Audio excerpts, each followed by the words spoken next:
پاک بھارت جنگ اور ایران اسرائیل جنگ، ان دونوں جنگوں کا دوسرا فیز شروع ہونے والا ہے۔ یہ معاملہ کیا ہے اور یہ کب شروع ہو سکتا ہے؟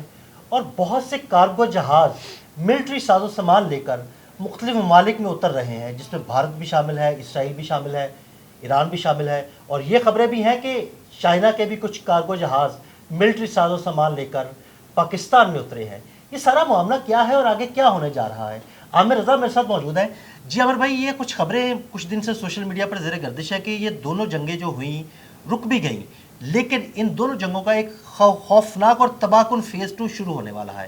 کیا اس حوالے سے ہمارے ناظرین کو ذرا بتائیے۔ اس حوالے سے میں بتانا چاہتا ہوں کہ علامہ اقبال نے تو بہت عرصہ پہلے کہہ دیا تھا کہ آگ ہے اولاد ابراہیم ہے نمرود ہے، کیا کسی کو پھر کسی کا امتحان مقصود ہے، اور یہ امتحان جو ہے شروع ہوا چاہتا ہے۔ یاد رکھیے گا، یہ آگ ہے گولہ بارود کی، یہ پھر بھڑکنے والی ہے اور بھڑکے گی۔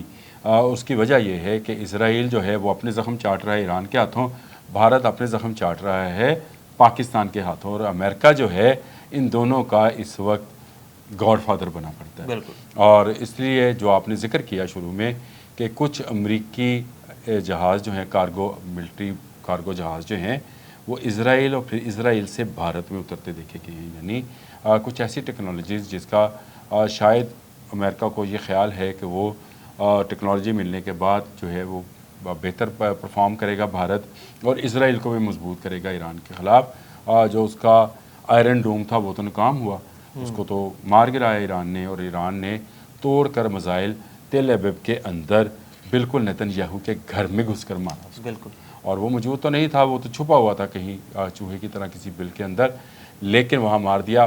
پاکستان نے اپنے ڈرونز اڑائے اور مودی کے محل تک پہنچائے۔ یا آپ کو شاید اس بات کا میرے ناظرین کو شاید علم نہ ہو کہ ہم نے ڈرون سے مودی کے پرائم منسٹر ہاؤس کی ویڈیو بھی بنائی۔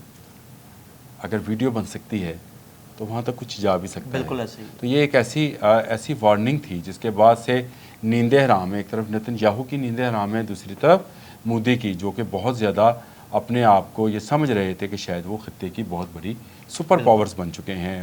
انڈیا ڈکلیئرڈ ایٹمی قوت ہے، اسرائیل انڈکلیئرڈ کہتا ہے کہ میں ایٹمی قوت ہوں، پاکستان ایک ایٹمی قوت ہے، چین ایک ایٹمی قوت ہے، اور چین تو ویٹو کا حق بھی رکھتا ہے جو باقی ان تین ممالک کے پاس ہمارے سمیت نہیں ہے۔ تو اس وقت پاکستان اگر دیکھا جائے تو اسٹریٹجیکلی زیادہ مضبوط ملک نظر آتا ہے، کیونکہ بھارت نے خود چین کو ہمارے زیادہ قریب کر دیا۔ مودی کی پالیسیز ایسی تھیں کہ اس نے ایک طرف چین سے پنگا لیا، دوسری طرف اس نے تبت کے معاملے پہ میں بات کر رہا ہوں، دوسری طرف اس نے پاکستان کو چھیڑ دیا۔ تو چین اور پاکستان کو زیادہ قریب کرنے میں میرا خیال ہے امریکہ سے بھی زیادہ جو کردار ادا کیا ہے، یا کسی بھی سیاسی لیڈر کی بجائے اگر یہ کہا جائے کہ بھارت نے کیا ہے تو وہ نہیں ہوگا۔ اب آ جائیں کارگو جہاز کی طرف جو کہ گولہ بارود اور نئی ٹیکنالوجیز لے کر مختلف ممالک میں لینڈ کر رہے ہیں۔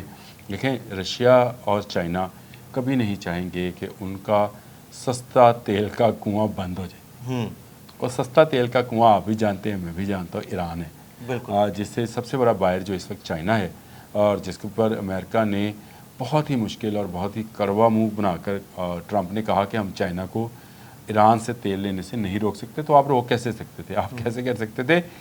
کیونکہ وہ ڈالرز میں پیمنٹ نہیں کر رہے ہیں، یہ بڑی بات ہے۔ وہ اس کرنسی میں جو کہ لوکل کرنسی ہے اس میں چیزوں کا تبادلہ کر رہے ہیں۔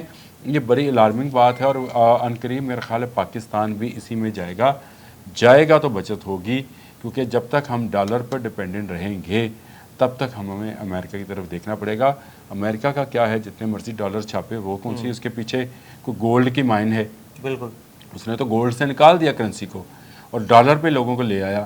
تو میرا خیال یہ ہے کہ یہ جو کارگو جہاز اتر رہے ہیں ان میں وہ ٹیکنالوجیز ہیں جو آنے والے وقت میں جنگوں میں استعمال ہوگی، اور جیسے کہا جاتا ہے کہ تیسری عالمی جنگ جو ہے پانیوں پر لڑی جائے گی۔ کون سے پانیوں پر لڑی جائے گی؟